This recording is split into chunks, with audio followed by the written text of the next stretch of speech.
lamentablemente en estos momentos uno ve lo que ha quedado de todo aquel sistema de transporte que fue un lujo para nuestra región. Laguna Paiva fue una verdadera potencia en materia ferroviaria y precisamente aquí en ATP hemos charlado en estos días de las distintas políticas en los 90 y los distintos actores políticos en los 90, particularmente en Laguna Paiva, que tuvieron que ver con el fatal desenlace de este sistema de transporte que es vital para el desarrollo de un país. Hablábamos de Ricardo Gudiño, uno de los actores, pero centralmente me parece que el principal crimen que se ha cometido en Laguna Paiva es el cierre de los ferrocarriles, ¿no? Con muchas personas que han sufrido las consecuencias de esta problemática. Muchos creen que fue el menemismo el encargado de definir la suerte de los ferrocarriles, pero en realidad es la última etapa. Los procesos de racionalización del ferrocarril arrancan en la presidencia de Frondizi y estuvimos charlando, como decía Eva, con una profesora de la Facultad de Humanidades y Ciencias de la Facultad de la Universidad Nacional del Litoral, Luisina Agostini. Ella está en un grupo de estudio que desarrolló de alguna manera estudió el impacto que ha tenido en Laguna Paiva el tema ferroviario. Vamos a escucharla a ver qué nos dice.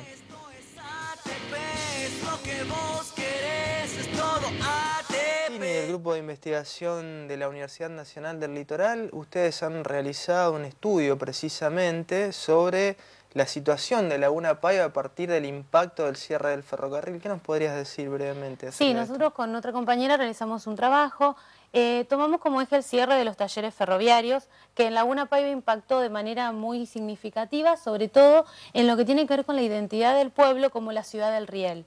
Laguna Paiva en los 80 era considerada la ciudad del riel por la importancia de los talleres, pero eso modificó la vida pueblerina del lugar, por más de que sea considerada una ciudad. En el sentido de que el ferroviario, cuando trabajaba en sus talleres, significaba una revolución, por ejemplo, el día que cobraban el sueldo, toda la gente comía asado, eso nos han dicho muchos de los entrevistados. Claro.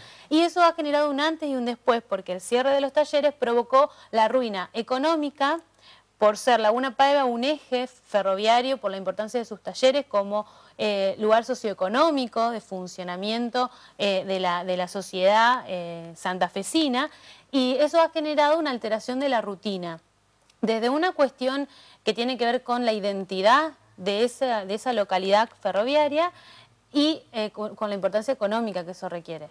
Sí. Y particularmente hablando de números, ¿no? Para graficarlo de alguna manera, para dimensionarlo, ¿cuánta gente trabajaba en los talleres del ferrocarril? Y alrededor de 1.200 trabajadores. Tenemos que tener en cuenta que el cierre de los talleres que se concreta en los 90 tiene que ver con el resultado de un proceso de racionalización que viene de tiempo atrás. Podemos rastrear el origen en el 61, en donde Laguna Paiva ha sido significativa su accionar en la huelga del 61, demostrando, digamos, la resistencia ante un proceso de racionalización del ferrocarril que se iniciaba con Frondizi y que, digamos, culmina con Menem. El porcentaje de ferroviarios ahí es muy grande, teniendo importancia, digamos, el lugar que ocupaba los talleres de reparación de locomotoras y de vagones de Laguna Paiva dentro del circuito del del ramal General Belgrano, que era el ramal fundamental que tenía que ver con la unión regional del territorio al norte del país. Digamos, el ramal era muy importante. Y Laguna Paiva como centro neurálgico de reparación de vagones y de locomotora era central. Por eso la vida del trabajador en los talleres generaba además una solidaridad entre sus compañeros, un trabajo en conjunto que por ahí no se veía en las grandes ciudades.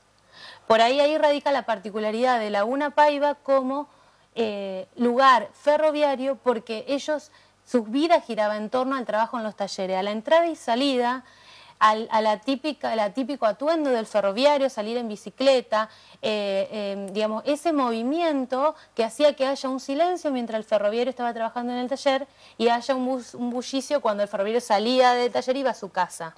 Esa rutina se ha perdido, digamos, en Laguna Paiva, con el impacto que ha generado el cierre de los talleres, que ha dejado, más allá del perjuicio económico, un perjuicio simbólico, porque en la actualidad se festeja la fiesta del ferroviario, pero hay muchos ferroviarios que consideran que se está festejando el Día de los Muertos. Así nos han dicho algunos entrevistados, porque no existe el ferroviario, de hecho no están los talleres funcionando como deberían. Entonces, digamos, el significado que tiene para Paiva el ferrocarril es tal que en la actualidad decir que Paiva es una ciudad ferroviaria por ahí daña el imaginario que tiene la sociedad, porque no existen evidentemente los talleres como deberían.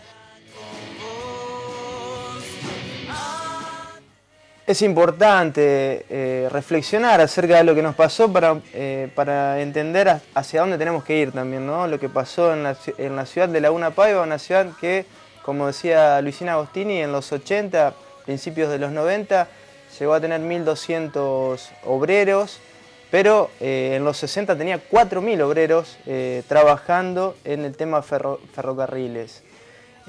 Otra cuestión que hay que decir es que más allá de ver qué es lo que nos ha sucedido con el tema ferrocarriles, la clase dirigente tendría que ponerse a pensar de aquí a futuro qué es lo que va a pasar con los ferrocarriles, qué es lo que tiene que pasar con un sistema de transporte que es vital para el desarrollo del país. No es esto una intención de hacer mero revisionismo, sino de pensar qué es lo que necesitamos como sociedad y como país.